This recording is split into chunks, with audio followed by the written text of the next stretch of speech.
बच्चों, welcome to my YouTube channel. तो आज हम आ चुके हैं अपनी नई सीरीज की 10वीं वीडियो के साथ। हर चैप्टर से 3 प्रश्नों का डोज हर रोज। अब बच्चों पढ़ेंगे वही जो एग्जाम में आएगा। तो बच्चों भूल कर भी क्वेश्चन नंबर 2 को मिस मत कर देना। तो फिर चलिए स्टार्ट करते हैं क्वेश्चन नंबर 1 को। तो क्वेश्चन नंबर 1 क्या है कि पद विचलन विधि से माध्य निकालना है, और आप इसका पद विचलन विधि से कैसे माध्य निकालेंगे उसको समझते हैं। तो सबसे पहले आपको क्वेश्चन में डाटा दे रखा होगा कि वर्ग अंतराल दिया गया होगा और विद्यार्थियों की संख्या दे रखी होगी। तो उसके बाद इसका आपको सॉल्यूशन कैसे करना है कि सबसे पहले आपको निकालना वर्ग चिन्ह। अब बच्चों वर्ग चिन्ह कैसे निकालेंगे कि निम्न सीमा और उच्च सीमा को जोड़ेंगे, उसका करेंगे आधा। तो जब 10 और 25 को जोड़ेंगे तो ये हो जाता है 35, और 35 का आधा हो जाता है 17.5। अब उसके बाद इसी प्रकार 25 और 40 को जोड़ेंगे तो ये हो जाता है 65, और 65 का आधा हो जाता है 32.5। अब बच्चों समझने वाली बात यहाँ पर यह है, क्या सर हम ऐसा बार बार सोचेंगे या फिर बार बार जोड़ेंगे फिर उसका आधा करेंगे?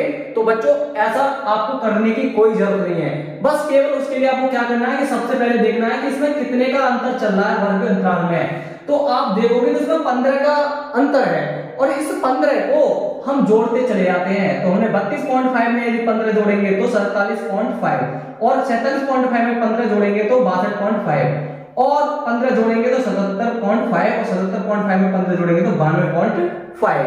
ऐसे आपका वर्ग चिन्ह निकल जाता है। अब उसके बाद हमारा अगला स्टेप होता है DI निकालना। तो DI कैसे निकालते हैं कि XI में से, यानी जो वर्ग चिन्ह निकला था उसमें से A निकालेंगे। अब A क्या है यहाँ पर? A होता है आपका कल्पित माध्य। अब ये कल्पित माध्य कैसे निकालेंगे? तो बच्चों आपको ये देखना है कि इसमें कितनी संख्या है। तो इसमें संख्या है आपकी 6 का आधा कर दो यानी 3। तो तीसरा आपका वर्ग चिन्ह में माध्य कहलाएगा, क्योंकि ये आप रखोगे तो आपके जो नंबर है वो छोटे से छोटे अंकों में आ जाएगा आपका जो DI है। ठीक है बच्चों, अब चलते हैं फिर इसको सॉल्यूशन पर, यानी पहले लिख लेते हैं इस पर A कि A आपका माध्यक जो हो गया वो हो गया 47.5। जब आपने A यानी कल्पित माध्यक चुन लिया तो इसके बाद इसको सरल करेंगे। अब इसमें DI कैसे निकालेंगे कि XI में से A घटाएंगे। तो XI आपके पास जाता है 17.5, तो 17.5 में से यदि 47.5 घटाएंगे तो बचेंगे आपके माइनस के 30। इसी प्रकार 32.5 में से 47.5 घटाएंगे तो बचेंगे माइनस के 15, और 47.5 में से 47.5 घटाएंगे तो 0 बचेगा। उसके बाद बच्चों 62.5 में से 47.5 घटाएंगे तो 15 बचेगा। उसके बाद 77.5 में से 47.5 घटाएंगे तो 30 बचेगा, और 92.5 में से यदि 47.5 घटाएंगे तो आपका बचेगा 45। ऐसे आप DI निकाल सकते हो। फिर चलते हैं हम अगले स्टेप पर। अब अगला स्टेप बच्चों क्या होता है, फिर निकालते हैं UI। यानी UI क्या होता है कि XI माइनस A। आपका जो आया था उसमें लगाना है आपको H का भाग। अब H क्या होगा, या फिर आप लिख सकते हो ये जो XI माइनस A है इसको हम DI भी लिख सकते हैं, क्योंकि ये XI माइनस A DI के बराबर था। तो जो आपके पास DI वाला डाटा है उसमें H का भाग लगाना है। अब H मींस क्या होगा कि H मींस होगा कि जो आपका वर्ग अंतराल में अंतर होता है उसे हम H कहते हैं। तो इसका मतलब कितने का अंतर था कि 15 का अंतर था, इसलिए H बराबर भी आपका कितना निकल गया कि 15 आ गया। तो जब आप DI डाटा में, यदि DI वाले डाटा में यदि 15 का भाग लगाओगे यानी H का भाग लगाओगे तो देखो 15 दूनी 30, 15 एकल 15, और 15 में 0 का भाग लगाएंगे तो 0, फिर 15 एकल 15, 15 दूनी 30, और 15 3 45। बच्चों ऐसे निकलता है आपका UI। अब उसके बाद अगला स्टेप बच्चों होता है कि FI into UI। अब FI into UI मतलब बोले तो कि UI वाला जो डाटा उसकी FI में करनी है गुणा। तो गुणा करेंगे तो 2 दूनी 4, वो भी माइनस के, क्योंकि माइनस लगा हुआ था माइनस का 2। तो इसके बाद 3 की गुणा करेंगे -1 में तो -3, और 7 की गुणा 0 में करेंगे तो 0, और 6 की गुणा 1 में करेंगे तो 6, और 6 की गुणा 2 में करेंगे तो 12, और 6 की गुणा 3 में करेंगे तो 18। ऐसे हम निकाल लेते हैं FI into UI। अब बच्चों उसके बाद आपको क्या करना है, तो उसके लिए आपको निकालना होगा इन FI into UI का योगफल। और योगफल बच्चों निकालेंगे तो इनको देखो सबसे पहले जोड़ेंगे नेगेटिव वाले। तो नेगेटिव वाले कितने हैं आपके पास कि -4 -3 यानी बोले तो -7। उसके बाद जोड़ेंगे प्लस वाले, तो प्लस वाले कितने हुए 18 12 30 और 36 यानी प्लस के आपके पास 36। जब आप इनमें से घटाएंगे 36 में से 7 तो ये बचेंगे आपके प्लस के 29। तो ऐसे आप इनका योगफल निकाल सकते हो। जब आप इनका योगफल निकाल लोगे उसके बाद आपको देखना होगा कि विद्यार्थियों की संख्याओं का योगफल कितना है टोटल। तो ये आपको जब इनको जोड़ेंगे तो ये दे रखा होगा 30। तो उसके बाद बच्चों अब इस माध्य का फॉर्मूला आपसे आना चाहिए कि ऐसा हमने क्यों किया है, क्योंकि फॉर्मूले में जरूरत पड़ती है इन चीजों की। तो फॉर्मूला क्या होता है बच्चों कि माध्य निकालने के लिए कि x बार से प्रदर्शित करते माध्य को बराबर होता है a plus sigma fi into u i, यानी fi इंटू यू आई का योगफल बट्टे जो विद्यार्थियों की संख्या थी बारंबारताओं का योगफल और इंटू h। अब आपके पास सभी डाटा है, आप इसमें पुट कर सकते हो। तो जब पुट करेंगे तो देखो x बार बराबर a का मान कितना था कि 47.5 और प्लस यानी fi इंटू यू आई का योगफल कितना आया था कि 29 और बट्टे विद्यार्थियों की संख्याओं का योगफल कितना था 33 और इंटू h आपको 15 दे रखा था। जब इसे काटेंगे तो 15 दूनी 30, तो x बार बराबर 47.5 और प्लस यदि 2 में यानी 29 में 2 का भाग लगाएंगे तो ये हो जाता है 2 एकम 2 और 2 चौक 8 यानी 14.5। अब 47.5 में 14.5 को ऐड करेंगे तो बच्चों ये कितना हो जाता है कि x बार बराबर 5 और 5 0 और पॉइंट यानी हासिल 4 और 1 5 7 और 5 12 का 2 हासिल 1 तो 2 यानी हासिल 1 था और 1 ये रहा तो 2 और 4 6। तो बच्चों ये आ जाता है 62.0। इसे हम कह सकते हैं कि x बार बराबर 62। तो ये निकल चुका आपका माध्य। क्वेश्चन बच्चों कैसा लगा कमेंट करके जरूर बताना है। तो बच्चों चलते हैं आप क्वेश्चन नंबर 2 पर, जिसका आपको बेसब्री से इंतजार था। तो क्वेश्चन नंबर 2 दिया है निम्न आंकड़ों का माध्य ज्ञात कीजिए। यानी आंकड़े आपको दे रखे हैं 5 10 7 12 8 4 3 2। आपको इसका माध्य निकालना है। माध्य बोलो या माध्यिका बोलो दोनों सेम होता है। इनका माध्य कैसे निकालते हैं तो सबसे पहले आपको जो आंकड़े दे रखे हैं उसको आपको देखना है कि वो आरोही या अवरोही क्रम में है कि नहीं है, क्योंकि माध्यिका निकालने के लिए आरोही या अवरोही होना बहुत ही आवश्यक है। अब बच्चों आप देखेंगे तो इसमें देखो 5 10 7 12 8 यानी ये कोई भी आरोही या अवरोही क्रम में नहीं है, क्योंकि आरोही क्रम क्या होता है बढ़ता हुआ क्रम आरोही क्रम कहलाता है और अवरोही क्रम क्या कहलाता है घटता हुआ क्रम अवरोही क्रम कहलाता है। तो सबसे पहले इसको आरोही या अवरोही क्रम में लिखेंगे, तो हम इसको बनाते हैं पहले आरोही क्रम में। अब आरोही क्रम क्या होता है कि बढ़ता हुआ क्रम। तो सबसे छोटी संख्या कौन सी है कि 2 और उसके बाद 3 और उसके बाद 4 उसके बाद 5 उसके बाद 6 है नहीं है, उसके बाद आएगी 7 उसके बाद 8 और उसके बाद 10। तो गिन संख्याओं आप इन संख्याओं को आपने सभी संख्याएं तालनी है कि नहीं, यानी एक और संख्या रह रही है 12। अब गिन सकते हो ये 1 2 3 4 5 6 7 8। तो ये भी देखो 1 2 3 4 5 6 7 8। तो यानी आपने जो आरोही क्रम बनाया है वो सही बना लिया है। अब उसके बाद इसको सरल करना है। तो सरल कैसे करना है माध्यिका निकालने के लिए, सबसे पहले आपको इनको गिनना है कि ये कितने आंकड़े दे रखे हैं। तो ये आपको पता है कि ये 8 आंकड़े दे रखे हैं, तो n का मान यानी 8 दिया है। तो जब आपको पता चल जाए कि n बराबर 8 है तो इसका फॉर्मूला देखना है कि क्या होता है। तो माध्यिका या कह सकते हो माध्यक बराबर होता है n/2 वां प्रेक्षण और प्लस n/2 + 1 वां प्रेक्षण बट्टे इसका एवरेज बोले तो हाफ। उसके बाद बच्चों इसमें पुट करना है यानी n का मान, तो n का मान है 8 तो 8/2 वां प्रेक्षण प्लस n/2 यानी 8/2 + 1 वां प्रेक्षण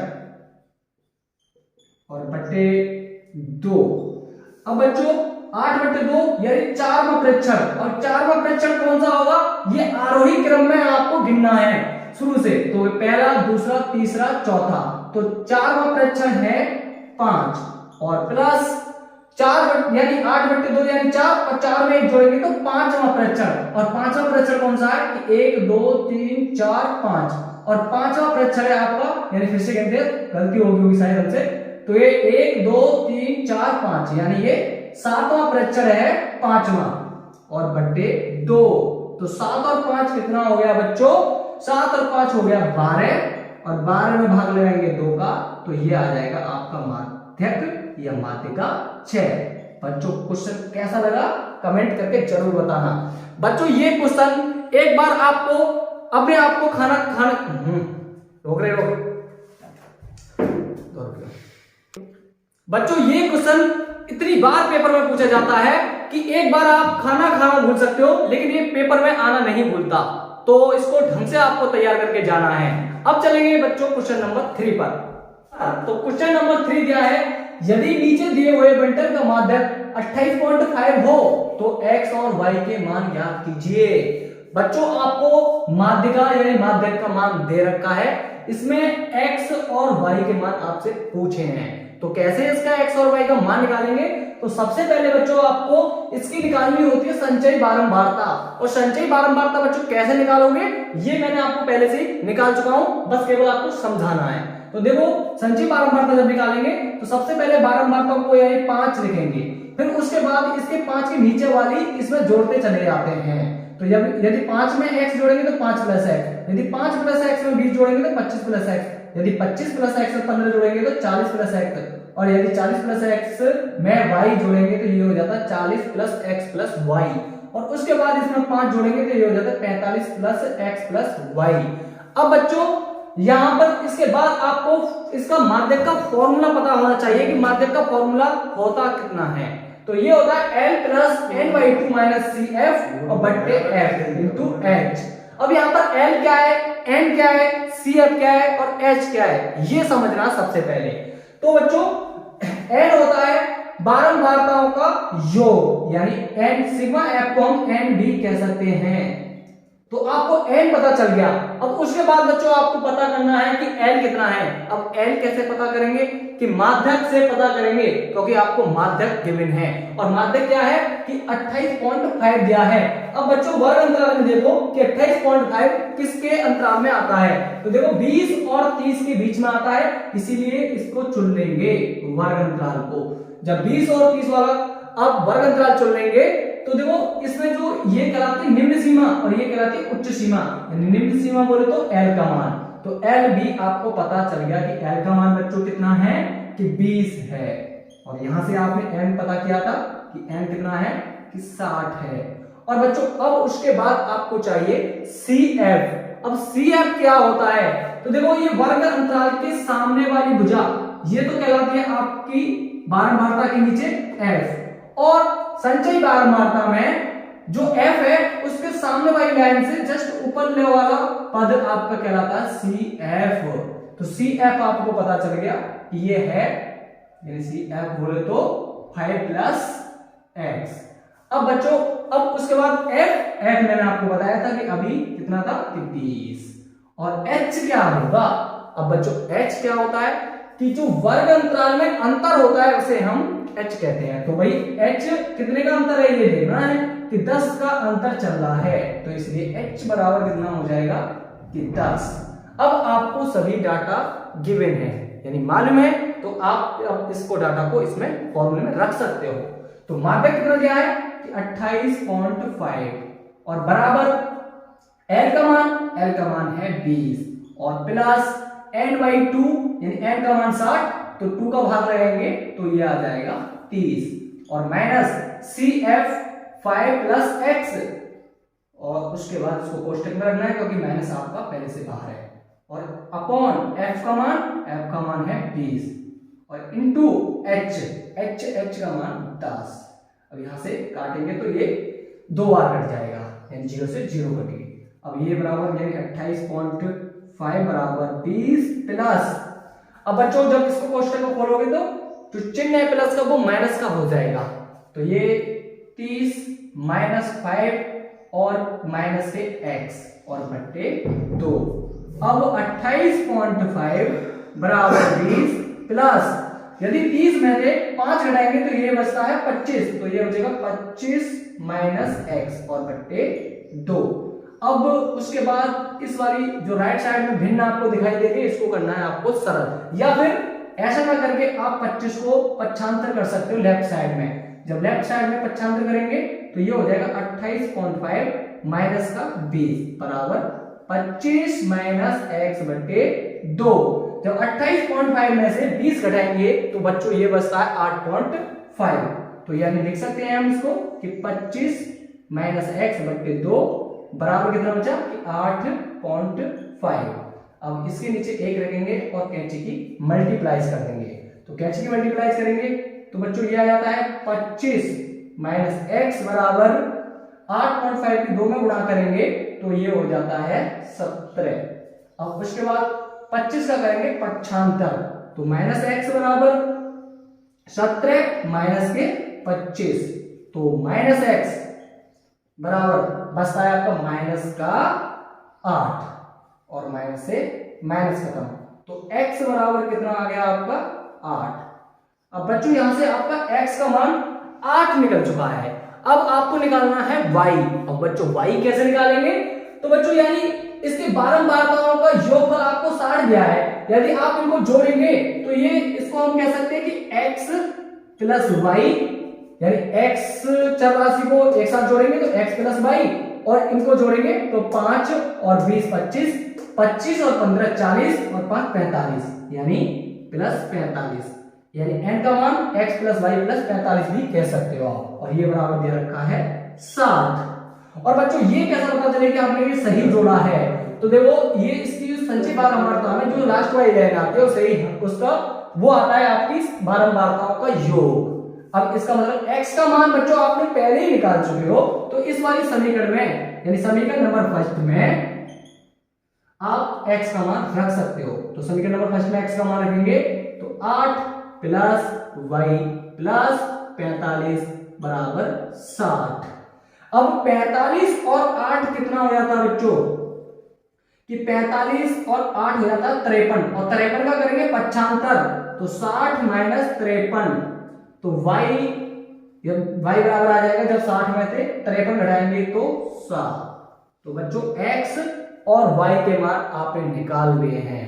बच्चों ये क्वेश्चन इतना इंपॉर्टेंट क्वेश्चन है कि आपकी बार आपसे जरूर पूछा जा सकता है। तो बच्चों यदि आपको वीडियो पसंद आई हो तो वीडियो को लाइक करना, शेयर करना एंड सब्सक्राइब करना, और बने रहे हमारे यूट्यूब चैनल पर, हम आपको लेके आते रहेंगे इसी तरह के मोस्ट इंपोर्टेंट क्वेश्चन। तो थैंक्स फॉर वॉचिंग।